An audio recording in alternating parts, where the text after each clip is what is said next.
안녕하세요. 선적금융여행입니다. 이번 영상은 초보 투자자의 주식 방법에 대해 설명드리도록 하겠습니다. 먼저 주식 투자에서 주의해야 할 사항에 대해 말씀드리도록 하겠습니다. 주식 투자에서 주의사항은 첫 번째, 단기간에 엄청난 수익을 기대하지 말 것입니다.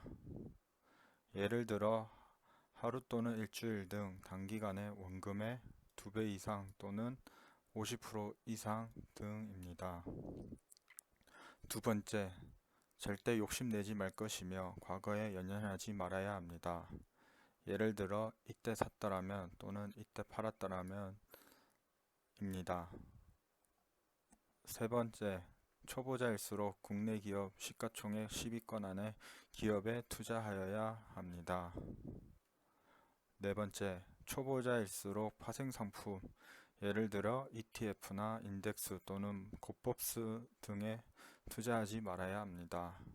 다섯 번째, 주위에서 이것이 좋더라 하는 추천 주식은 사지 말 것을 추천드립니다. 이러한 주의사항에 대해 말씀드리는 이유는 제가 4년간 주식 투자를 통해 실제 경험하고 느낀 점을 공유드리는 것이며, 아래에 실제 최근 주의사항을 무시했을 때 발생될 수 있는 실패 사례를 보여드리도록 하겠습니다. 해당되는 사례는 첫 번째와 세 번째 그리고 여섯 번째 주의사항을 무시했을 때의 사례입니다. 19년도 4월에 아시아나항공 매각 결정이 나면서 4일간 상승세를 통해 주가가 3배가량 오를 수 있는 것을 확인할 수 있었습니다. 처음 상승 중간인 저는 7,000원 중간에 매수를 하여 8,000원쯤 매도를 하였습니다. 꽤 나름 괜찮은 수익 창출 후 국내 시가총액이 생겨 1위 기업 투자 방식에 대해 말씀드리도록 하겠습니다. 많은 자본금을 투자하였습니다. 그리고 다음 은행 적금 넣듯이 매월 주가는 하락이 시작되었고 지정날에 1등 기업 주식을 꾸준히 다시 오른다는 생각에 방치하였다가 투자 기업의 1년 배당금 후 마이너스 대출 이자와 동일하거나 손해를 이상이라면 레버리지 활용을 하여 투자할 것을 추천드립니다. 오른쪽 표는 하나은행의 마이너스 통장 대출 20년 12월 기준 금리로 했을 시 레버리지에 대한 예제입니다. 기준금리 플러스 은행 그리고 가산금리, 우대금리, 적용금리를 실제로 적용했을 시 금리는 2.895%를 적용받을 수 있습니다. 만약 대출 금액이 1억이라면 보유 이자율은 289만 5천원에 해당됩니다. 그리고 1개월 이자액은 24만 1250원이며 1일 이자액은 7932원이 됩니다.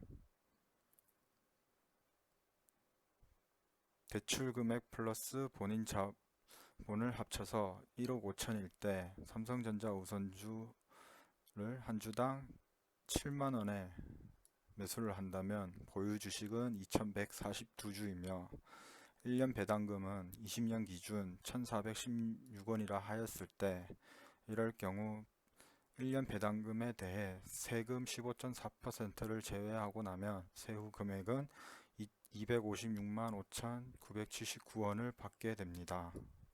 그럼 이자율 289만 5천원을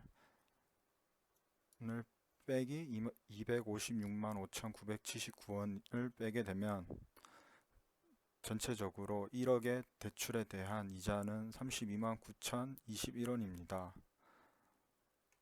이러한 식으로 시가총액 1등 기업이 장기적으로 주식이 오를 가능성이 있다면 정확한 계산을 통해 금액을 산정하여 레버리지 투자를 하시기 바랍니다.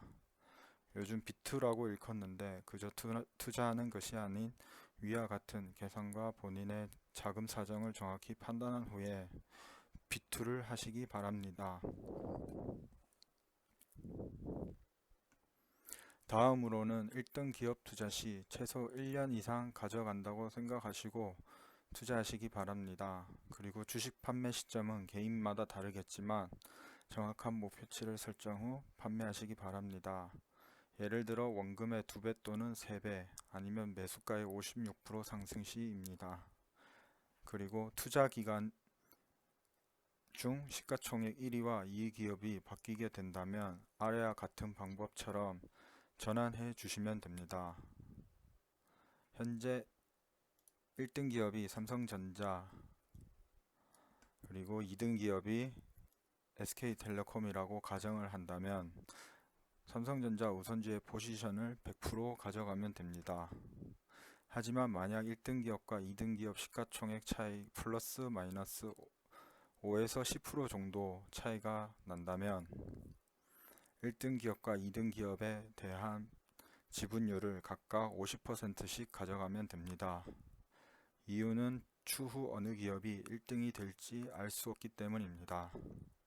그리고 시간이 흘러 2위 기업이 시가총액 10% 이상 차이로 1위를 차지하게 된다면 다음으로는 포지션을 아래 그림처럼 코스피 시가총액 10위 이내 기업 순위 리스트입니다. 100% 가져가게 되면 됩니다. 마지막으로는 향후 10년과 20년 후 국내 코스피 주식 투자 기업 선정 방법에 대해 말씀드리겠습니다. 4차 산업시대에 이끌어갈 기업으로서는 인프라와 재료 등에 관련된 기업을 선정하는 것이 좋습니다. 예를 들어 1990년에서 2000년대에는 3차 산업시대로 디지털 시대라고 불립니다. 해당 시대에는 IT와 통신 관련 주식이 코스피 10위 내에 랭크되었습니다. 그리고 2010년에서 2020년에는 3차에서 4차로 변환하는 전환기이며 2030년에서 2040년은 4차 산업시대, 즉 데이터 시대라고 생각합니다. 데이터 시대에서의 산업 주도는 데이터 기반을 통한 맞춤형 통일화 서비스 제공 플랫폼 업체들일 것이며 해당되는 기업들로는 마이크로소프트, 아마존, 구글, 페이스북, 넷플릭스, 알리바마, 텐센트, 카카오, 네이버 등이 있습니다. 그리고 산업의 재료를 제공하는 기업으로서는 인텔, 엔비디아, 애플, 삼성전자, 현대차, LG전자 등이 예상됩니다. 아래는 미국의 나스닥 10위 이내의 2000년도와 2020년도 기업들이 어떻게 변했는지 확인해 보시면 됩니다. 산업시대에 필요로 하는 주도 플랫폼 또는 재료 기업들이 랭크되는 것을 확인하실 수 있습니다. 보시는 것처럼 2000년도에서는 IT와 관련된 업체들이 주를 이루었고 2020년대에서는 데이터 시대에 맞는 페이스북, 아마존 이러한 기업들이 주를 이루고 있습니다. 그러면 앞으로 10년과 20년 후의 기업들은 어떠한 것들이 있는지 생각해보고 투자를 한다면 큰 수익을 낼 수 있을 거라 예상됩니다. 지금까지 초보 투자자의 주식 방법에 대한 내용이었습니다.